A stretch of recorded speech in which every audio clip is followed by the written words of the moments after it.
Special meeting of the River Falls Board of Education. This meeting has been properly notified. Do we have any visitors or delegations who would like to address the board?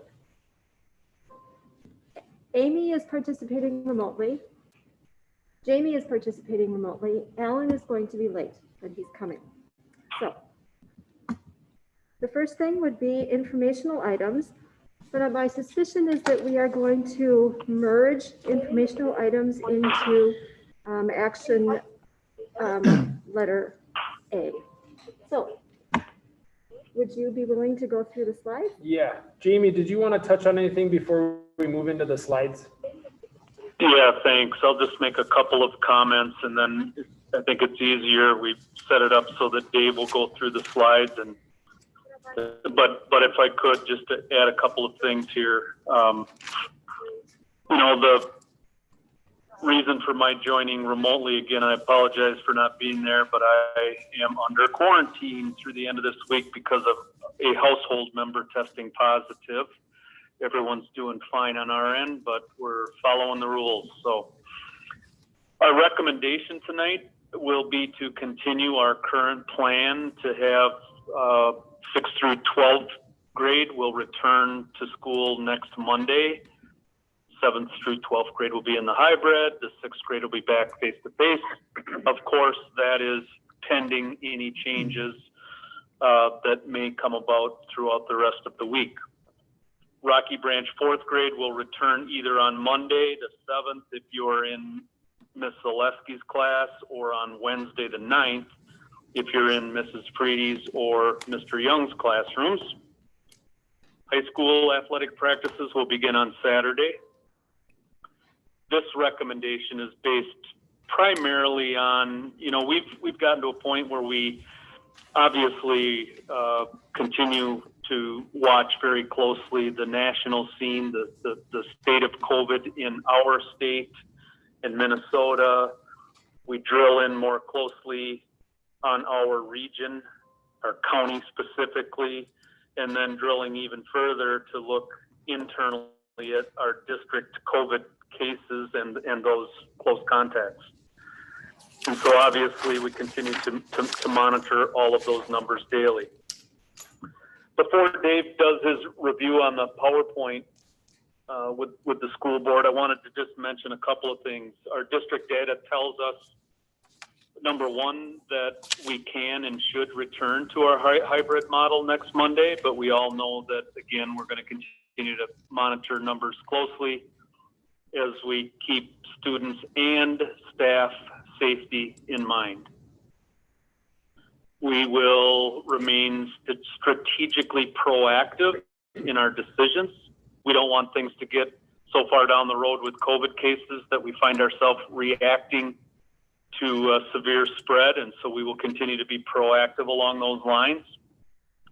We'll continue to look for ways to improve how we can support students social, emotional, physical, and academically. Currently, just wanted to remind the board that we are supporting Renaissance students and special education students in small cohorts with safe mitigation plans in place. Weekly, again, we remain transparent with the board and with staff, the parents, and our community through the letters that we send home and through these PowerPoint slides, which are also located on our district website, along with lots of other COVID-related information. And so, as I close here, I know that the last few weeks we've gone through our PowerPoint slides somewhat swiftly, and we kind of get to that slide where we look more closely at our internal numbers. And over these past few months, it's caused us to evolve in our local decisions, whether it's a closure, a delay, a cancellation, a pivot, or a switch from the hybrid model, and so on. We would never want to be perceived by the public as if we're skipping over the national, state, or regional COVID concerns. We all are certainly well aware of those concerns, and I just wanted to mention that fact and to again remind everybody that all of the information that we present at board meetings has been and will continue to be available online through our district website. And so as we evolve, we're going to continue to lean on these local district kind of internal COVID case informational numbers and the data points as we weigh the risks of continuing to move forward. It's a day-by-day decision-making process. And with all that being said, again, I cannot say too many times the obvious, which is that we will place staff and student safety as our top priority. And so with that little editorial from me, I'll turn it over to Dave to go through the PowerPoint slides. Right, so I think the first thing that we wanted to show that Jamie recommended was an update from Dr. Anthony Fauci. And it's a video clip that's connected to the first page of the board update this month.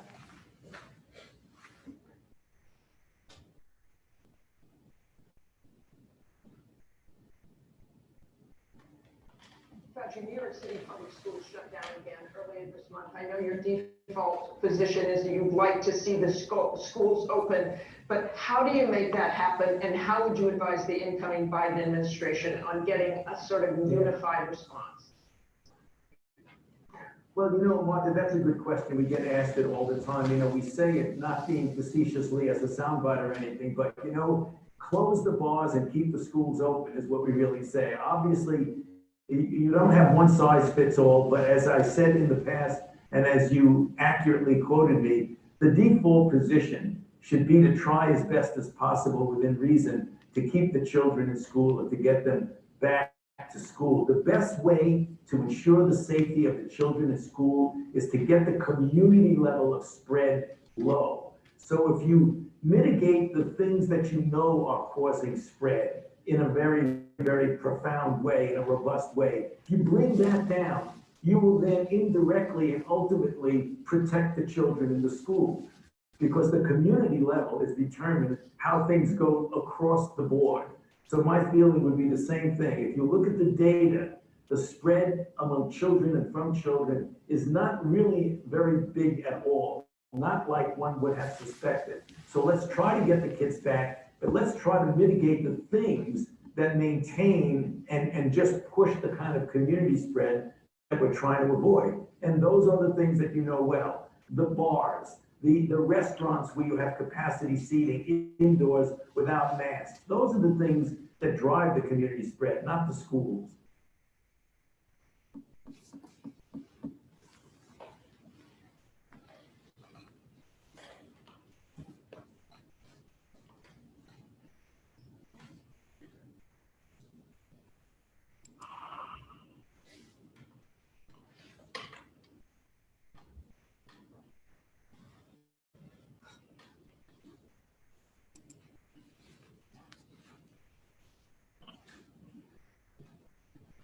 All right, so an update both of the regional numbers up to date, as well as the school district of River Falls snapshot for this week coming off of Thanksgiving. So St. Croix County numbers, the active cases are just a little bit over 2,221.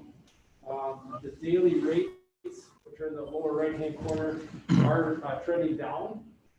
As opposed to where they were earlier in the month of November, when they hit their peak, as far as daily cases go. Although if you compare where we are now at the end of November to earlier in the fall and over the summer, the numbers are daily rate is still pretty high. Probably the same thing at Pierce County could be summarized. For the second straight week, we've seen the number of confirmed cases and probable cases decrease.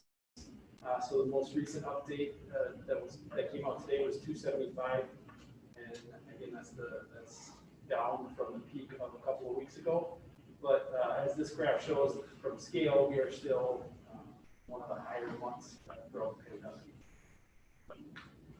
UW River Falls continues to have a positivity rate that is a little bit lower than our community positivity rate. I think that points to the testing protocols that they have in place. And they're also seeing that decrease from the beginning of November to the end of November on their daily rates, daily case rates.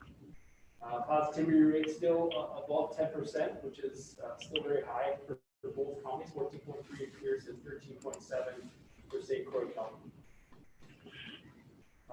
At the school level within Pierce County, the numbers on the right represent the number of cases in November for the schools. Yep. We'll update that's okay. We'll update the school district numbers here on the next slide. So this is for the entire county. There's 22 elementary, 9 middle school, or excuse me, 24 elementary, 9 middle, and 22 high school, and 23 staff. So that gets us to our snapshot. Today was a little tricky. This is the first time we've come off of an extended break. So really recognizing isolation and quarantine both within staff and students maybe is a little trickier, but I know Hard and everybody at the school level worked really hard to get that information. So staff who are quarantined, which means they're not able to work because they've been a close contact with somebody, whether that's a school close contact or a household close contact. That total is 10.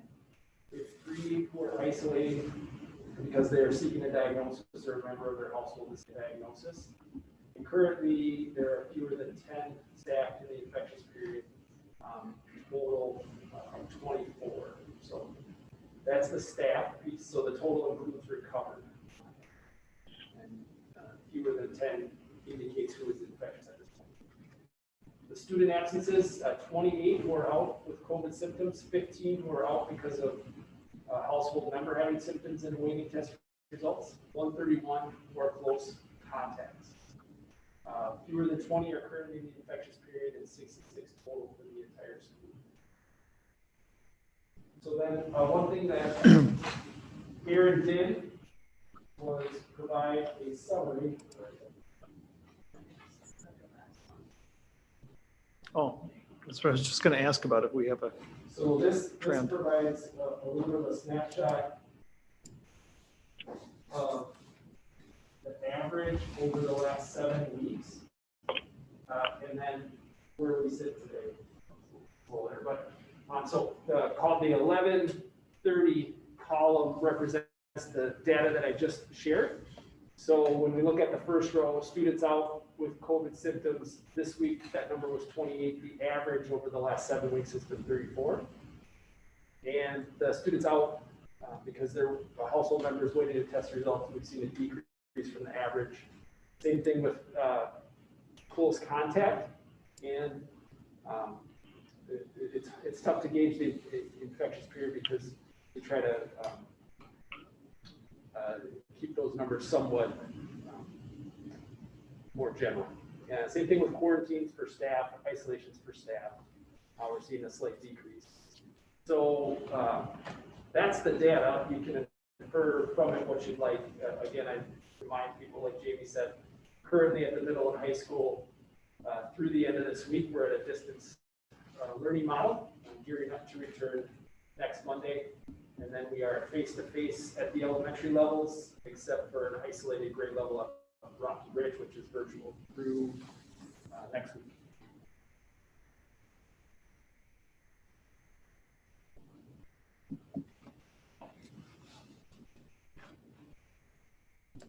So as you noted, the recommendations are there. And then with the anticipated return to distance learning, a separate recommendation is made at the high school level for winter athletic practices to be suspended through the 5th, but then start back up on the 5th. Thank you, Dave. Questions, comments, discussion from board members? I appreciate the trend line breakdown because I was just going to ask as to what's it been in past weeks. So thank you for sharing that. Or the trend graph, rather. Just a quick question from me. I've gotten a little bit of feedback from some teachers that when we switch, it creates a burden on teachers and in some cases on students when they miss out, depending on the timing, when they potentially can miss out on some classes. Yeah, Is so, that, how do you think about that? Or kind of help mitigate that? when we've pivoted to virtual, and you two could speak to that, we've allowed a day of planning. And so that is a plus because that allows some time to organize the lessons. It does then create a gap of a day of instruction that is lost.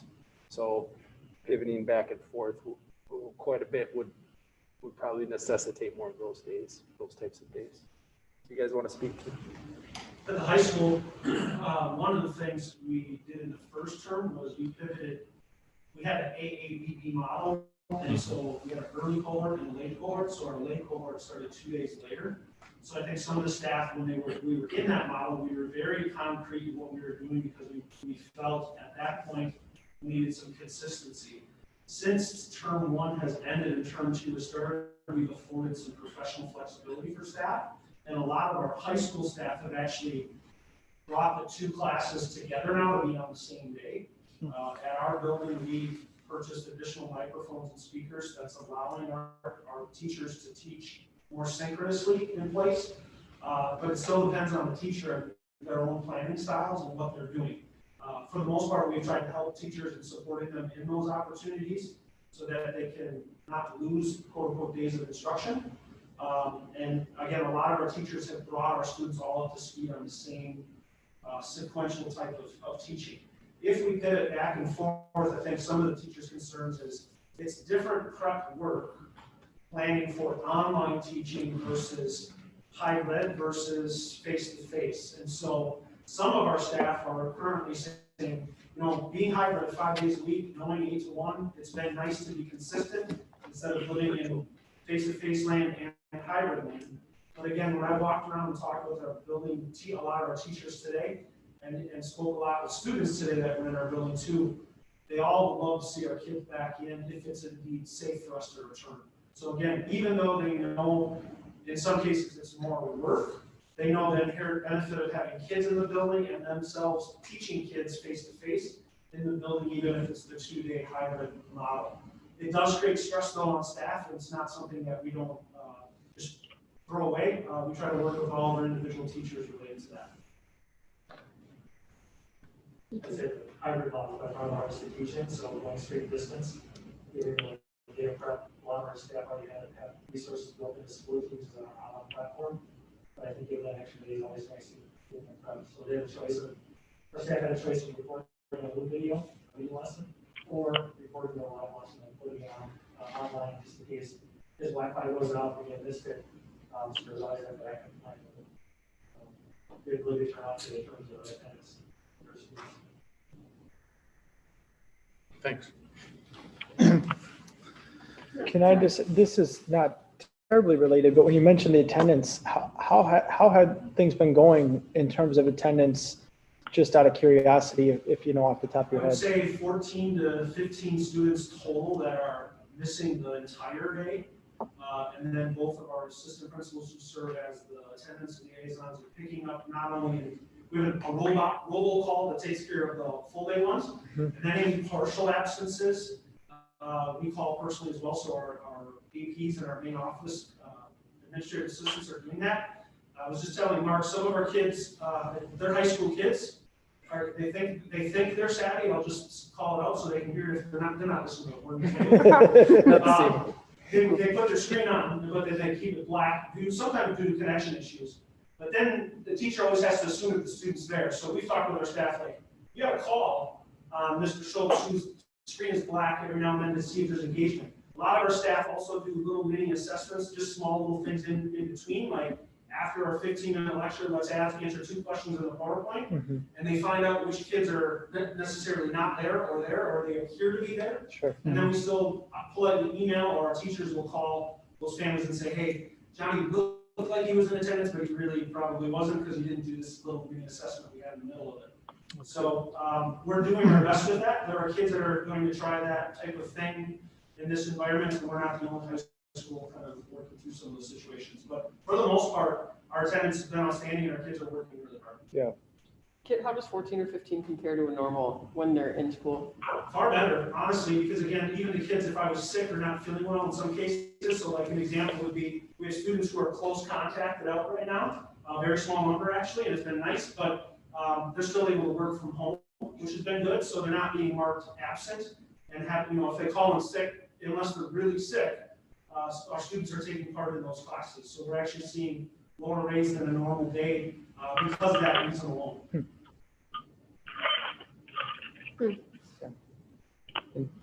From my personal experience too, I'm sure you could have somebody sitting in a desk for 90 minutes and they're there, but they're really not there too. Yeah.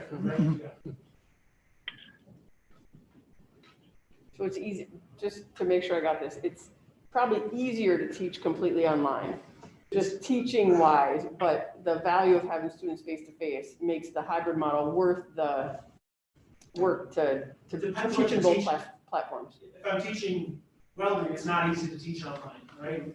Or other, so it all depends on the class, I think, in some cases. From the prep standpoint, I would say it's easier to deliver a 60-minute lesson online or think in that framework, as opposed to worrying about an asynchronous lesson and something face-to-face at the same time. I will tell you, though, that our teachers in the last 14 weeks have gotten really darn good. Once they get their classes synced, some of our staff are now ready to say, okay, I'm going to do a 4-day work week where Monday and Tuesday you're with me in person, and Thursday, Friday, I want you online with me at least the first part of the lesson. So you get the first part of the lesson, you can work independently on your own. So a lot of our teachers have really bolstered their confidence in this environment, and I think it's been neat to see that growth. Although be it stressful, they've really shined during this. I think hybrid is incredibly challenging for the students organizationally. Just the way that it's set up, so you're face-to-face for 2 days, then you have a distance learning again on Wednesday. I know also maybe have a hard time staying organized in that system, because you have stuff that's in our block schedule. They see the block teachers once a week, and they don't see for the rest of the week or the whole weekend. It's just try to time management along the discipline, stay on top of the work in a hybrid, incredibly challenging for our middle school students. So I don't know if they have the mentally, they're all there, but their skills to be able to organize that well. It's not a day-to-day consistency. That's what's challenging for our students. That would be super tough. So what are the things that we can do to help? You just mentioned a group of teachers who are, even though it's stressful, they are able to, it sounds like, increase the amount of contact time with their students and increase the strategies that they're using. What are the things that seem to enable teachers to do that? And how can we support that? Again, through their PLC time, they are sharing that, and we're having people report out. So I think one of the things that we need to do on this Wednesday that we have, because we haven't had a Wednesday in a few weeks, is to have our teachers. So right now they meet in departments, and some departments are finding greater success because the momentum in that team is moving. And maybe having those departments, we have to do cross-departmental. So example would be if I was teaching science per se, and it's sometimes it might be difficult for me to understand labs versus my lectures or my classroom discussions, but maybe the Spanish teacher has figured something out, or another teacher's figured it out, and they just haven't had the light bulb moment yet, or the opportunity to collaborate. So one of the things that we look at in our admin team is just getting them to share and to do that. And we're hoping to do that on Wednesday's meeting, is to get people to cross-departmentally collaborate so they can see how others are doing it. Because there are moments of success, no matter the department, even what an art teacher could be doing, somebody else could learn or glean something from. And so we're hoping that we can get more traction from that. That's in middle school. We have the great fortune to have team time every day, so constantly bouncing ideas off of each other. Keep it, a gold teacher sent out some kids weren't recording, so kids are watching the video, kids weren't attending. He picked up the phone, called the parents right on the spot, saying, "Hey, you're supposed to be in my class right now." All I had to like do and set up was like, "They sure enough, just one strategy." And I was thinking that, and I also think the other thing we benefited. I think all of our buildings, but Ashley Bingenheim, our tech innovation specialist, I think has really set us up for success with this transition, especially in the springtime. She comes into our building once a month. I know she does it at the other schools too, but first attention in terms of different apps, tools, strategies. When we look at our transformational rubric, how to deliver formative assessment, how to provide feedback, how to personalize instruction. I think she's just done a remarkable job over the last few years to get us to this point where we're ready to move it now. That's good to hear. It's really good to hear. You know, I think the board has always recognized how important the professional development is and the collaboration. But my goodness sakes, what would we do without that this year? So learning from each other is great. And I'm so glad to hear that about Ashley. It doesn't surprise me at all, but it's good. Are there any other questions or comments about this information? I just had one kind of random question. No. No, go ahead.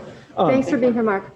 So I guess one thing that I've kind of thought out over the last couple of weeks is, just I'm not in the building every day to know how people are interacting. And but as we've started to see where I work, we've started to see some people who have had family members that are testing.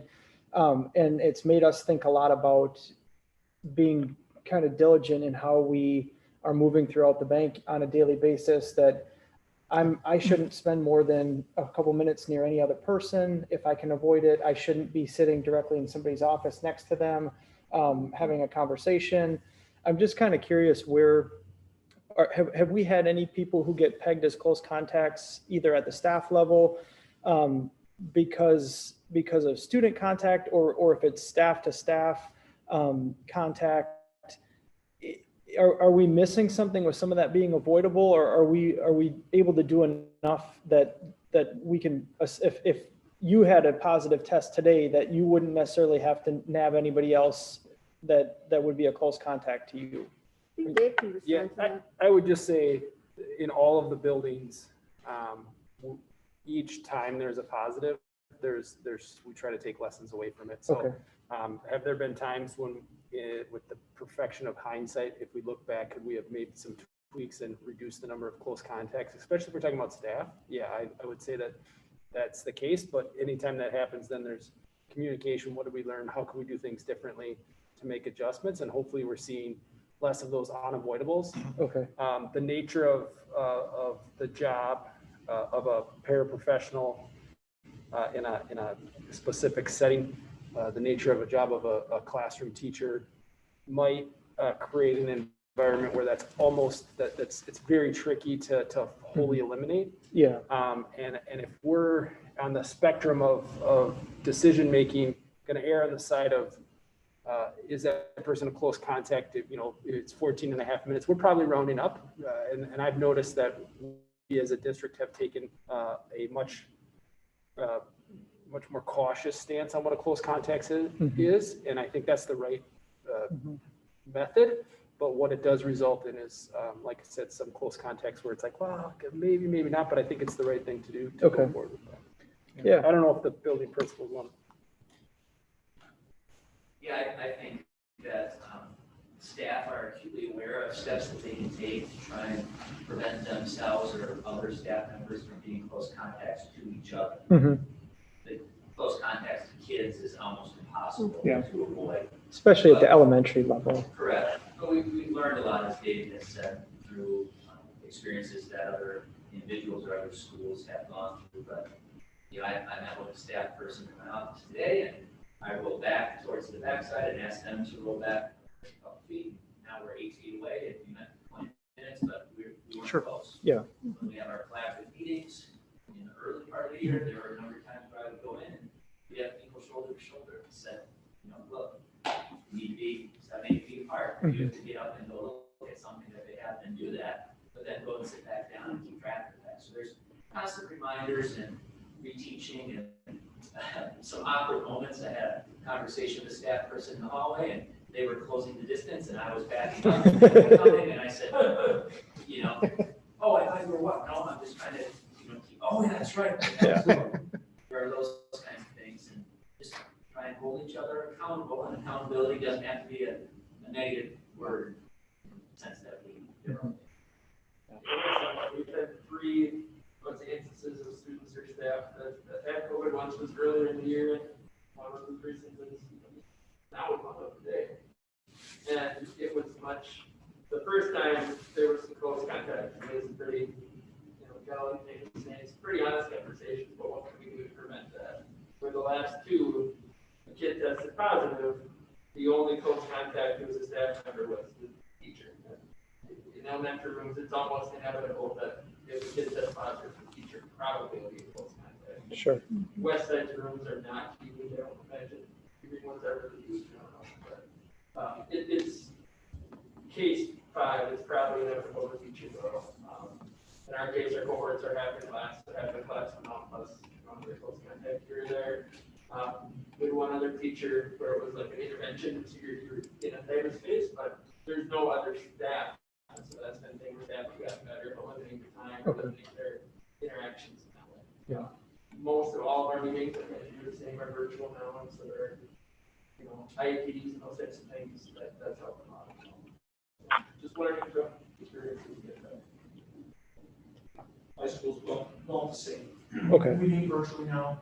Staff are really diligent in working in their classrooms and not really having our PLC time is even virtual now. So we've asked our staff since our move from in person to at home, everybody meets virtually and collaborates virtually. Even though we're in the building together, it's just better, it's safer. Yep. It's the technology allows us to do it, so we do that. Okay. So it's working well. I just wasn't sure how that, you hear about some of the collaboration and things. So I guess I'm encouraged to hear that we picked up on those things, and I'm hoping that will help us. And it's just kind of been on my mind ever since we started talking about, especially at the high school level with things like athletics and, just kind of in my mind doing the dance of how those close contacts might translate to a classroom. And I'm hoping some of that stuff, if it did happen for whatever reason, would be more avoidable at the high school or middle school level. But I guess it's good to hear that those things are hopefully taking effect too. Even after the first 6 weeks, we fill up one semi-trailer full of furniture, we ordered another semi-trailer, filled that up, and we probably have another half a semi-trailer of furniture that we're trying to remove again from classrooms to broaden spaces as best we can. We thought we could just kind of push it against the wall. Now we're like, no, we're getting it all out. Sure. So we're renting trailers and getting that off campus. With the hopes of getting it back sometime, but right now that's helped out considerably as well. Thank you. It's hard because they become your people, right? The people you work with every day, and you trust them, and you get in a rhythm and a routine that's harder to mitigate, I think, over time when you're with the same people. How is lunch and recess and PE and things like that going? It's going well. In particular, what about lunch and recess? I'm curious, is it harder to mitigate to keep distances during that time, especially in our elementaries where everybody's there? Yes. Is it harder to keep them separate? Is that more likely to have close contact time, or what's happening there? Yes, it is. Well, our staff are eating in their classrooms. Except for staff who don't have a classroom of their own to eat in. So our lounges are closed except to people who don't have any other place to eat. And then they're making sure that they're distant. So from a staff standpoint, we're well covered. From a student standpoint, I can't remember exactly the number of extra tables that we brought in, but we've added extra banquet tables to go along with our existing regular lunch tables. And we've put that in a position where all of the kids are facing in the same direction. So we don't have kids eating across from each other. Now, that's not to say that they aren't turning and looking behind, but we have no more than 5 kids on one side of any table, and it's generally less than that. We've been able to do that because we have these extra tables and we have less kids in school than we had in the past. Mm-hmm. In the past, we probably would have 8 or 9 students on one side. So certainly it's not perfect. We have kids that will be close contact because of lunch in a side-to-side and probably in a front-to-back manner, but we've limited it as best we can. We're also, and we've talked about this, but just as a reminder, at Greenwood, we have students not just eating in a multi-purpose room, but also eating on the other side of the divider in the gym, much to the chagrin of Mary Linehan, who wants to be able to use her beautiful brand new gym in full. She can't do that for just a few minutes of the day while we're finishing cleaning up. So through some creative scheduling, we've been able to for most of the gym for most of the day, but that's allowed us to spread our kids out even further. And I should add, remember that these kids are in cohorts in the classrooms. So if you, Todd, and Mike were in the green group, who would be seated near each other in the classroom to do your learning, you would be seated near each other while you're having your lunch as well. So they're going to be close contact somewhere. It may not be because of lunch, it may be because of learning in the classroom setting, but we're keeping those groups separate from the other groups. The playground spaces are all like designated out to, by class. So like one day they'll get this jungle gym and the next day they get this swings or whatever. Yeah, we usually move by week. We have some day rotation. And I would agree, the big thing, thanks to you guys and everybody, the referendum that made it matter. I cannot imagine what we could do if we ate lunch at 9 a.m. and 2 p.m. if we didn't have, because we also have to use both spaces. So we're able to essentially have half the kids on one side as we used to have, none on the other side, and then keeping our cohorts. So when we lose a class, we lose generally half the class as opposed to the entire class. And last year, we would have lost multiple classes. Right there. So it certainly makes, you gotta get creative with staffing to cover both of those spaces and cleaning them. But it eliminates not losing. Yeah, while we're talking about lunch, I just want to give a shout out to our elementary paraprofessionals. Probably washed more tables at this point in the year than any paraprofessional who worked for 20 years in the district. I mean, it's unbelievable how many people are pitching in, lending, and every time it's up for a group table, that table is sanitized. Cool. Following group, and that happens multiple times during the course of the day. They are working incredibly hard and are very understanding, really doing a great job of teaming up and looking for opportunities to support each other. Great group of people. Yeah. Really, really important to everything that we do. Ours, but in particular during the pandemic. Well, really took it to try. Good job. Thanks, Sam. If anybody wants to help block tables, once in a while we'll have the close contact that's called in the middle of the day, and so I was in there doing one of our paraprofessionals with them. That is a workout. We do a table, and you're ready for the next one. They do a great job. We couldn't even get to where we are.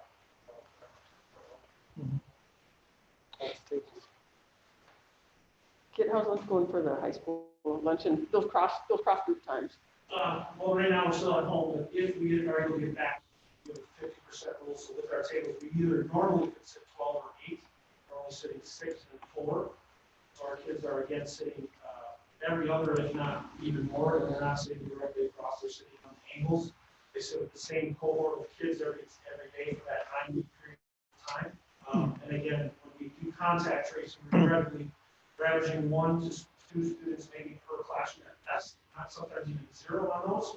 But again, that one cohort, it's inevitably, if you're within a 6-foot table, it's you 4 at that table, it's very, again, a proactive in making sure those kids go home safely in that. So we have opened up our space more into our locker area on first floor as well for kids to eat. And again, we're well under half capacity due to the hybrid and due to our seating capacity that we have right now. And also, I know you're staggering moving through the building, but that maybe doesn't create as much contact, but you're still staggering the movement of kids. Yeah, we release our kids at lunch just in 3 cohorts too, so it's not a rush of 200. Sure. So much kids To the line. Right now it's really 110 per lunch that was serving, 110, 150. So it works out well. The kids have been really diligent in what they're doing. They're trying to do the best with 2. Yeah. It's, again, at our level, kids feel like it's not like they hit the lottery for big winnings. If they're close contact up, they're pretty sad and upset that they have to go home because they're really low. Yeah. I'm surprised that with the trending data that it's stayed pretty level in the schools, even as the community levels have skyrocketed. It surprised me how level that stayed. So that's good. That's right. Credit to those, the efforts that you guys are doing every day in the schools for that. Routines in schools have always been important, but I just can't imagine the additional routines that have to be established and maintained. All right, at this point, do we have a motion to continue with the current plan as stated in the blue on the slide? So moved. Thank you, Bob. Is there a Second. second? Thanks, Todd. Any further discussion, questions, or comments? All right, I'm going to take a roll call. Bob? Yes. I'm saying yes. Amy? Yes. Mike? Todd? Yes. Cindy? Yes. The motion is carried. Thank you, everybody. Now we will move on to hear an update about the Finance and Facilities Committee. Mike, could you talk with us about that, please? Sure, we met last Monday and talked about 2 agenda items just for information purposes. We had a budget update. We had made some prudent assumptions kind of going through this year, possibilities around the budget. So there was a lot of contingency planning. And the update last week was that looks like we're going to be able to be in really good shape. So while we made good assumptions or prudent assumptions, we didn't have to exercise on some of those that could have been fairly draconian. And then we talked about the ionization system. Heard a little bit about that already at the board, but Chad and others and Joe are looking into this and implementing an ionization system in our buildings. They've done a good job at kind of investigating what it looks like in other buildings, the components, kind of the impacts, the effects, and so on. So a little bit of an update on that, and they're in the process now of getting bids. Probably have the bids now, and we'll probably be hearing about those in the near future. So. Good, thank you. Any comments about that? All right, do we have any proposed items for future agendas? Okay, then we will schedule meetings. Educational Program Committee will meet Monday, December 7th at 5:30. Personnel will meet Monday, December 7th at 6 o'clock. There will be a special Board of Education meeting on Monday, December 7th at 6:30. Educational Program will meet Monday, December 14th at 5:30, and that is not a mistake. It's meeting that frequently. There will be a special Board of Education meeting on Monday, December 14th at 6:30. Finance and Facilities will meet Monday, December 21st at 6 o'clock. The next regular board meeting will be Monday, December 21st at 6:30. And at this point, we are hoping to take a Monday off and not have a board meeting on December 28th. So enjoy it. Hopefully nothing comes and changes that. And with that, we are adjourned. And I really think this is the shortest meeting we have had in months and months and months and months and months. So Thank you. thank you, everybody.